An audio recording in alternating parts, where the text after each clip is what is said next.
Cała się w robił. Paweł zrobił.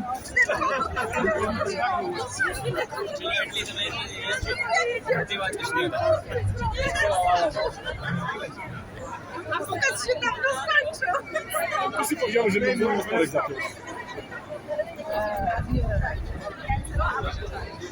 Idziemy do muzeum.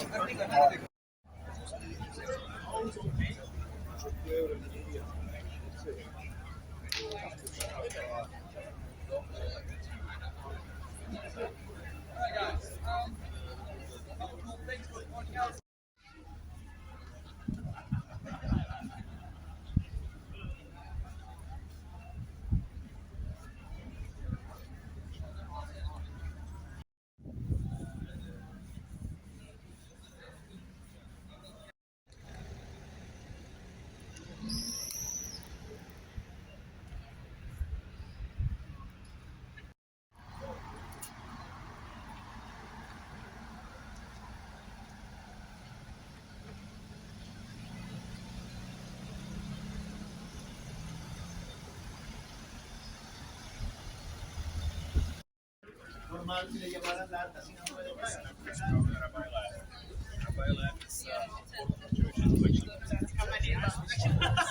To jest gwiazda.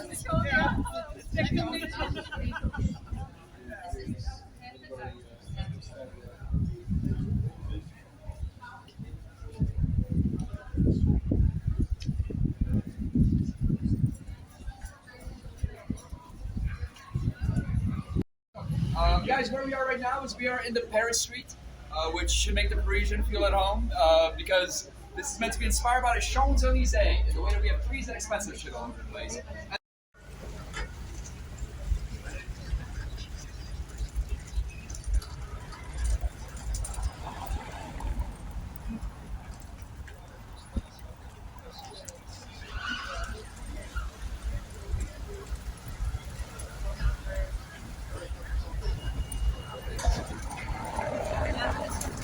Franz Kafka.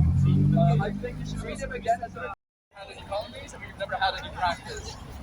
Czech IPAs are not only beer, but I sometimes have a lot of people and that is a cardinal sin. But I would say if you are doing an IPA, get a small one. Someone doing it to a big group, like 30 or so people, and as soon as I start talking about the other groups, I feel like, oh my god, I'll just give them a heads up. But 30 seconds into my tour, other people because they sell beer on the streets in the city. Are those stores legal? No. Is anybody gonna arrest you? Most likely not.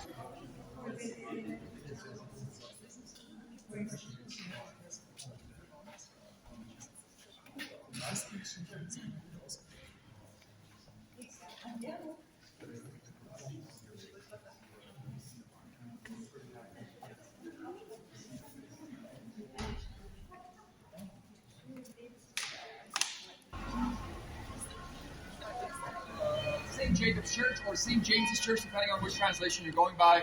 It should be St. Jacob's, but I found that most English maps call it St. James's.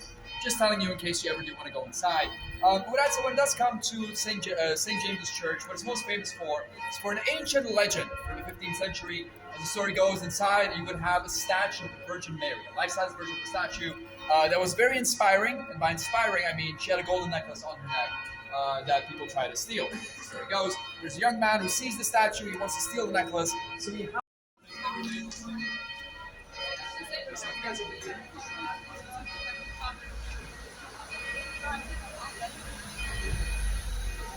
This might not be the optimal place to see. There's another tour guide over there. All right, let's. If I can get you guys into this parking spot, basically, get you guys slightly closer. Which is right outside of Charles University, which is established by who, when, what you guesses? Charles. Yes, I thought you guys something. Yes, Charles IV, 14th century. And before I speak about the uni, I'll speak a bit about drunk people. They have the bodies of that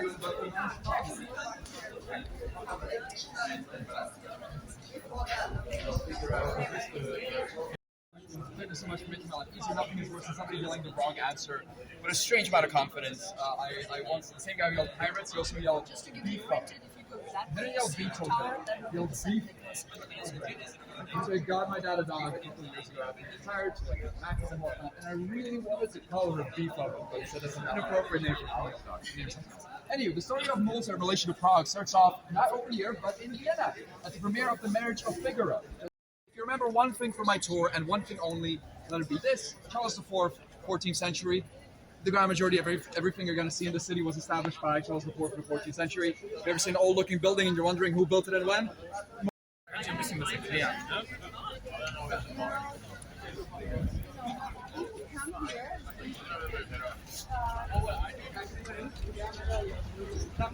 Any vegans on the tour? I'm so sorry, wrong city. There are plenty of fantastic vegan restaurants in Prague. They just have nothing to do with Czech culture. We actually do finish off our next really good vegan burger restaurant called Forky's, Forkys, that I can point out to you if you do want to go get a vegan burger. Any vegetarians? Again, I'm just sorry. If you look closely between the cobblestones, it's grass. No, I'm kidding. No, we have one vegetarian dish. We have one vegetarian dish to offer, and that is the fried cheese. Which the Czechs, we are a beautiful culture. We have so much to offer to the world. We are terrible.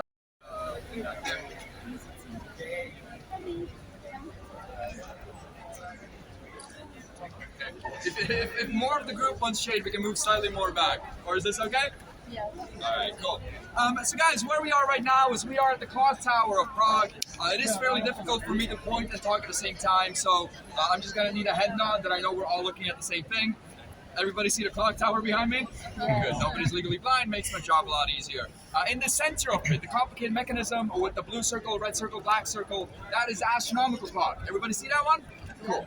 To the right there are two statues, and to the left there are two statues of the astronomical clock. The statue on the furthest left for you guys should be a guy with a golden hat looking at himself in a golden mirror. Everybody see that one?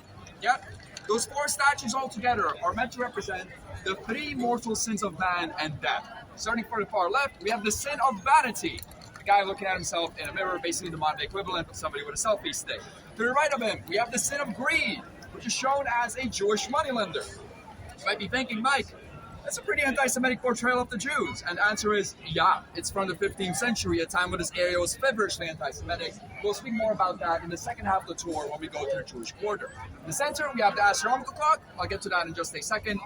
On the right side, the first statue we have is a skeleton with a bell and an hourglass. What could that possibly represent? Lucky guesses? Pardon? You are correct, death. Which I always do ask. It's a fairly obvious question. It's a skeleton, of course it's death. But I always do ask the group though, because every once in a while, somebody will yell the wrong answer with a level of confidence that only exists within the American school system. I had a guy once yell pirates, which if you look at his country on a map, not a lot of piracy to be done here. We're completely landlocked. But yes, we have death, and to the right of death, we have a Turkish prince, and that is meant to represent infidelity.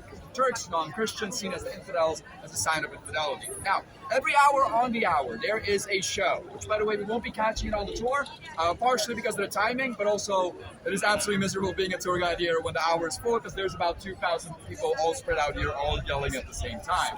But what I will do is I will describe to you what happens during the show, so when you do see it on your own, again, it's every hour on the hour. You can check it out.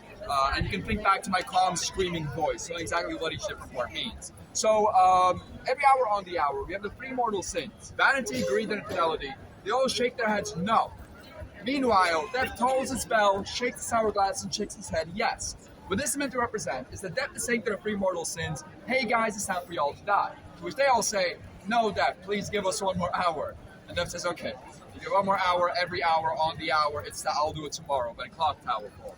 Now, right above that, we got two blue doors. They pop open, and you see the 12 apostles of Jesus Christ walk by. And then finally, the crown jewel of the clock tower show is a golden rooster that extends, flaps its wings, and goes cock-a-doodle-doo, or kikiriki, or kurupuku, or karakaka, or whatever sound a rooster makes in your native tongue. That's the sound that it makes. And people down here, they clap with a singular tear coming out of their eyes, saying, this is the highlight of my entire existence. I can die happy now. Has anybody here seen the show? Is this an accurate description? Oh yeah. This man is a liar. When I say that the statues shake their heads no, they do shake their heads no, but they shake their heads no like 15th century statues, i.e. like this.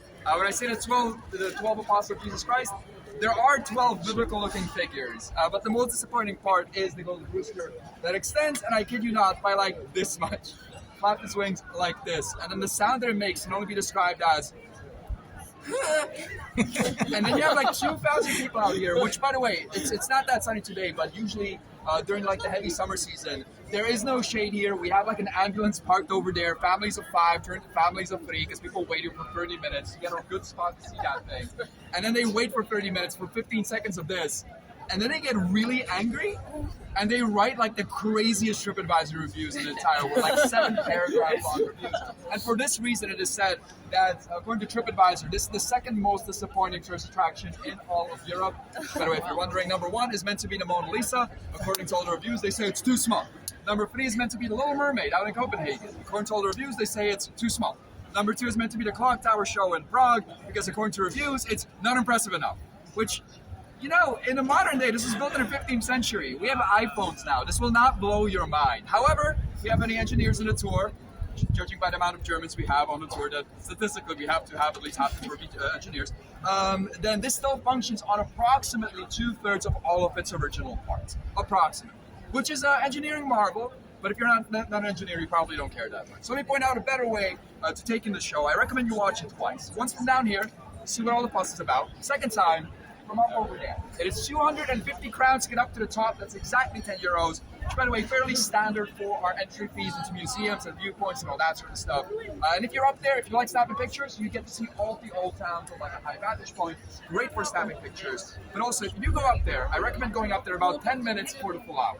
Because 10 minutes for the full hour, this area like crowds with people from all across the world, every race, every religion, every continent represented. And 10 minutes for the hour, they're all being adults, arms crossed, quite existential crises. But about 5 minutes for the show, people start smiling and they start showing each other their watches, and the couples put their arms around each other, people lift up their kids, and everybody's filled with this childlike excitement about the show that's coming up.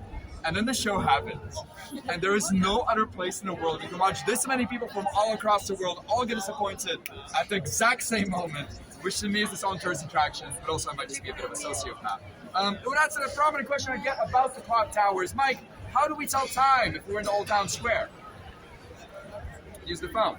But Mike, we want to use the clock tower. Oh, we added a second clock there in the 18th century, so it's easier to tell the time. But Mike, I want to use the bottom part of the clock tower to tell the time. Great. In the 19th century, black on white, over on the left side, we added a second clock, and then a third clock over on the right side as well. After this job for 9 years, I've learned that if I go into the 15-minute description of how to read time from this, half the tour goes into a mild clinical coma. If you are really interested, ask me one-on-one, but what I'll just do, I'll just point out a couple of really cool things about the astronomical clock instead. You guys look at the blue circle, red circle, black circle. Everybody see those? There is a sun handle. It's a handle with the sun on it. That will show you where the sun is currently in the sky. Blue means day, red means dawn or dusk, black means it's night. There's a second handle, which I think is a white ball right now. Yep. And that is the moon handle. That will actually spin around as the moon phases change, and it will travel through the different astronomical signs, showing you what sign is currently in season. Which again, still functioning on approximately 2/3 of all of its original parts. It's an engineering marvel. It's not super accurate because we have like summertime and all that sort of stuff. But again, if you guys are looking to know the time, use your phone. If you do want to make your life really, really difficult, a bunch of smartphones have like the widget app where you can get this onto your phone. So whenever you run late somewhere, you can be like, Prague astronomical clock, but you'll still be late. Last thing I want to point out while we're in this kind of crowded square is that building right over there. That is a Church of Our Lady Before the Teen, a beautiful, beautiful church, where the main question that I get about it is, Mike, how do I go inside? Because people do a circle around it, not find a door, do a second circle around it, still not find a door, and then just give up, go drink beer. Standard movement for Prague. But when it does come to this church, if you guys look, sometimes during like religious holidays, they'll open up the back doors to make entry more obvious and easier. But on regular days, to get inside, it's a bit of a strange path. If you guys look, there's these 2 big buildings blocking the front of that church. Everybody see them? They used to be a monastery that was sold into private ownership over and over and over and over and over again. What we have there today is a art gallery and also like a very, very mediocre pizza/coffee place. And if you want to enter that church on a regular day, you gotta walk through the pizza/coffee place. Skip the pizza, skip the coffee, check out the church. It is a very, very nice church. Also, welcome to the second most atheist nation in the world. We recycle all of our art. With that said, guys, you want to make our way off in that direction so we can speak a bit about We don't have enough room for God in our hearts because we like our fried food, we like our beer, and a bunch of other things where it's way too early in the day to talk about. But that is not very historic. The second answer is as for dramatic tension. Something tells me there's going to be a lot of strange sounds on the street on this one. It is my heart. The second answer looks at a communist regime. Now, between 1948 and 1989, there was a single-party totalitarian state over here, run by the Communist Party of Czechoslovakia.